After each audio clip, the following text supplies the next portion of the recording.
Good morning all of you. आज हम आपको सूरदास के पद जो काव्य खंड का फर्स्ट लेसन है उसके बारे में जानकारी देंगे। सबसे पहले सूरदास द्वारा रचित सूर सागर के भ्रमर गीत से ये पद लिए गए हैं। श्री कृष्ण के ब्रज से मथुरा चले जाने के पश्चात वे वहां नहीं लौटे थे, परंतु उन्हें गोपियों की दशा का अनुमान था। उन्होंने काफी समय से कोई संदेश गोपियों को नहीं भेजा था। अतः उन्होंने अपने मित्र उद्धव को गोपियों की दशा देखने तथा उन्हें समझाने के लिए भेजा। उद्धव सगुण भक्ति के स्थान पर निर्गुण भक्ति करते थे। जब उन्होंने वह ज्ञान गोपियों को दिया तो उन्हें उद्धव पर गुस्सा भी आया और दुख भी हुआ। गोपियों की पीड़ा और अधिक बढ़ गई। गोपियां मानती हैं कि उद्धव बहुत भाग्यशाली हैं जो वे कृष्ण के प्रेम में नहीं पड़े। वे कमल के पत्ते और तेल की गागर के समान श्री कृष्ण के साथ रहते हुए भी प्रेम बंधन से मुक्त थे। श्री कृष्ण से मिलने की गोपियों की अभिलाषा उनके मन में ही रह गई। श्री कृष्ण तो उनके लिए हारेल पक्षी की लकड़ी के समान हैं, जो मृत्यु के पश्चात ही उनके पंजों से छूटती है। वे उद्धव को कहती हैं कि कृष्ण ने अब राजनीति पढ़ ली है, पर वे ये भूल गए हैं कि राजधर्म प्रजा की चिंता करना है, उसे सताना नहीं। अब इसका जो पहला पद है वो है ऊधो तुम हो अति बड़ भागी, अपरस रहत स्नेह तगाते नाहिन मन अनुरागी। पुरैन पात रहत जल भीतर तारस देह न दागी, ज्यों जल माह तेल की गागर बूंद न ताको लागी। प्रीत नदी में पाऊं न बोर्यो दृष्टि न रूप परागी, सूरदास अबला हम भोरी गुर चाटी ज्यों पागी। इसमें श्री कृष्ण ने मथुरा से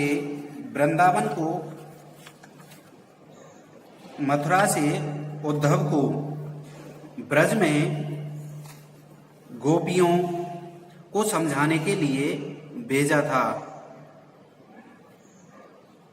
उद्धव निर्गुण भक्ति के उपासक थे, अतः उनके उपदेश सुनकर गोपियों ने व्यंग करते हुए कहा था, उन्हें बहुत भाग्यवान माना जाता है कि उद्धव कृष्ण के प्रेम के धागे में नहीं बंधे हैं। वे कमल के पत्ते के समान हैं। पुरई पात रहत जल भीतर, वे कमल के पत्ते के समान हैं और ऐसे चिकने घड़े के समान हैं जिस पर पानी नहीं ठहरता है। ज्यों जल माह तेल की गागर बूंद न ताको लागी। ऐसे चिकड़े घने के समान हैं जिस पर पानी नहीं ठहरता है। सूरदास कहते हैं, गोपियां स्वयं को भोली कहती हैं और कहती हैं कि अच्छा है उद्धव ने प्रेम की नदी में अपना पैर नहीं डुबोया है। प्रीत नदी में पाव न बोर्यो दृष्टि न रूप परागी, और सूरदास अबला हम भोरी गुर चींटी ज्यों पागी। उद्धव ने प्रेम की नदी में अपना पैर नहीं डुबोया है। हम तो इस तरह कृष्ण के प्रेम में पड़ी हैं जैसे गुड़ में चैंटी पड़ जाती हैं। दूसरा है, मन की मन ही माज रही, कहिए जाए कौन पे उधो, ना ही परत कही। अवधि आधार आस आवन की, तन मन विधा सही।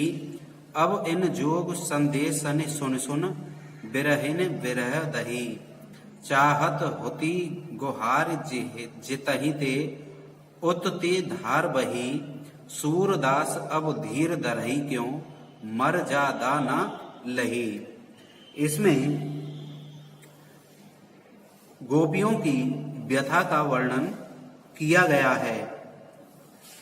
इस पद में गोपियां उद्धव से कहती हैं कि उनकी अभिलाषाएं मन के मन में ही रह गई हैं। अपनी व्यथा वो किसी से भी नहीं कह पाती हैं।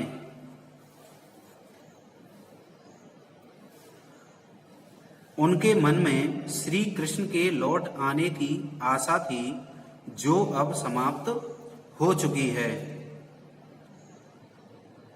उद्धव के योग संदेश को सुनकर अब इन जोग संदेश ही सुन सुन बेहरई बिरह दही। उद्धव के योग संदेश को सुनकर गोपियों की व्यथा और भी बढ़ गई है। अब हमने भी अपनी मर्यादा छोड़ दी है। चाहते होती गुहार जितहि ते, उतती धार धरी। अब हमने भी अपनी मर्यादा छोड़ दी है। सूरदास अब धीर धरई क्यों, मर जादा न लही। जब श्री कृष्ण ने ही अपनी मर्यादा का पालन नहीं किया, तो हम ही क्या करें। अगला है, हमारे हरि हारिल की लकड़ी, मन क्रम वचन नंद नंदन और यह दृढ़ करी पकड़ी। जागत सोवत स्वप्न दिवस निस, काहन काहन जकरी। सुन जो गत लागत है ऐसो, ज्यों करवी ककरी। सू तो ब्याद हमको ले आए, देख सुनी न करी। यह तो सूर तिनहि ले सौंपो, जिनके मन चकरी। इसमें गोपियां उद्धव से कहती हैं कि कृष्ण को हमने उसी प्रकार पकड़ रखा है, हमारो हरि हारिल की लकड़ी, कि कृष्ण को हमने उसी प्रकार पकड़ रखा है जैसे हारिल पक्षी लकड़ी पकड़े रहता है। मन क्रम वचन नंद नंदन और यह दृढ़ करी पकड़ी। मन क्रम वचन से हमने कृष्ण को पकड़ लिया है। हर समय उनके ध्यान में ही हम लगी रहती हैं। सुनत जोग लागत है ऐसो, ज्यों करवी ककरी। योग की बातें हमारे लिए कड़वी ककड़ी के समान हैं। सू तो ब्याद हमको ले आए, देख सुनी न करी। सूरदास जी कहते हैं कि गोपियां उद्धव से कहती हैं कि योग की शिक्षा उन लोगों को दो जिनके मन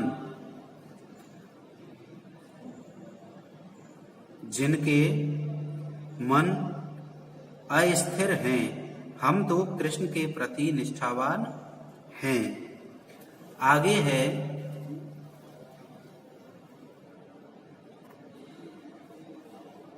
हरि हैं राजनीति पढ़े आए, समझे बात कहत कहत। मधुकर के समाचार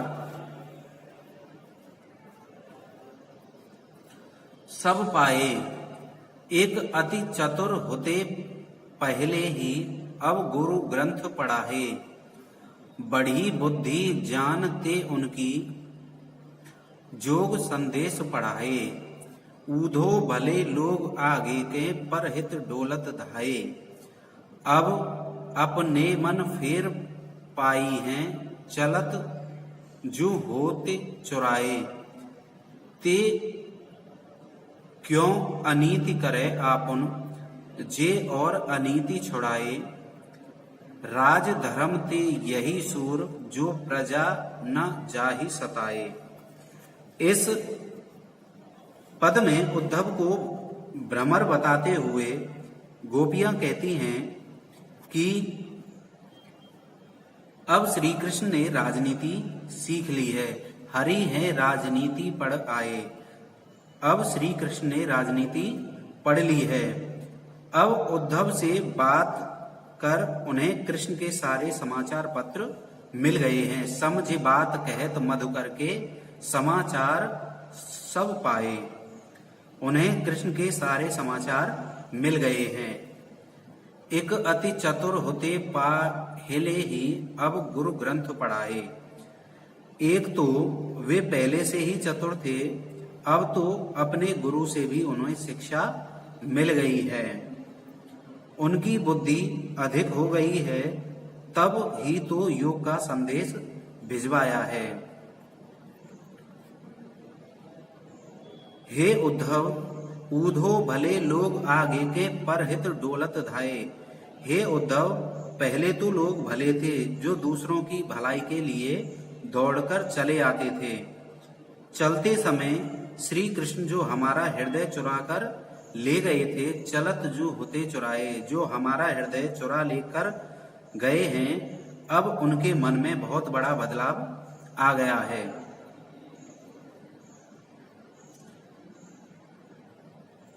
वे स्वयं अन्याय कर रहे हैं, जो दूसरों से अन्याय से लोगों को छुड़ाते थे।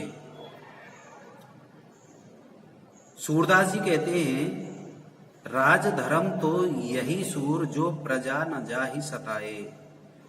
सूरदास कहते हैं कि राजधर्म यह कहता है कि प्रजा को सताया न जाए, हमेशा उनकी रक्षा की जाए। Thank you.